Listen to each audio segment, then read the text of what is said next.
இப்பேற்பட்ட நீதிபதிக்கு இங்கே இன்னொரு இந்த கூட்டமைப்பின் சார்பாக ஒரு கேள்வியை கேட்டுக்கொள்கிறேன். இடையில வந்து ஒரு பொதுநல வழக்கு தாக்கல் பண்ணாங்க. என்ன வழக்குன்னா, தமிழகத்தில் இருக்கக்கூடிய டாஸ்மாக் கடைகளை வந்து மூடணும்னு சொல்லி ஒரு பொதுநல வழக்கு தாக்கல் பண்ணாங்க. அதை விசாரித்த நீதிபதிகள், இதே சென்னை உயர்நீதிமன்றத்தை சேர்ந்த நீதிபதிகள் என்ன சொன்னாங்கன்னா, இது அரசின் கொள்கை முடிவு, இதில் தலையிட முடியாது என்று உடனடியாக அந்த மனுவை வந்து நிராகரிப்பு செய்தார்கள். கேவலம் ஒரு குடிக்கு கொடுக்கக்கூடிய முக்கியத்துவத்தை கல்வி நிறுவனங்கள் ஏற்படுத்திக்கூடிய ஒரு சமுதாய குடிகளுக்கு கொடுக்க முடியவில்லை என்றால் எப்பேற்பட்ட நாட்டில் நம்ம இருந்து கொண்டிருக்கிறோம் என்பதை நமக்கு வந்து ஆராய்ச்சி பார்க்கணும்.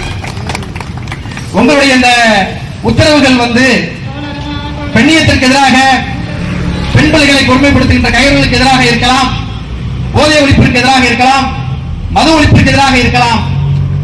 இப்பேற்பட்ட நல்ல காரியங்கள் இல்லாமல் பல நூற்றாண்டு பெருமைகளை அளிக்கும் விதமாக உங்களுடைய இந்த உத்தரவு இருக்குமே, ஆனால் இது தமிழ்நாட்டில் வாழ்கின்ற ஒவ்வொரு குடிமகனுக்கும் இது ஒரு சாபக்கேடு, வெட்கக்கேடு என்பதை இந்த இடத்திலே பதிவு செய்து கொள்கிறேன்.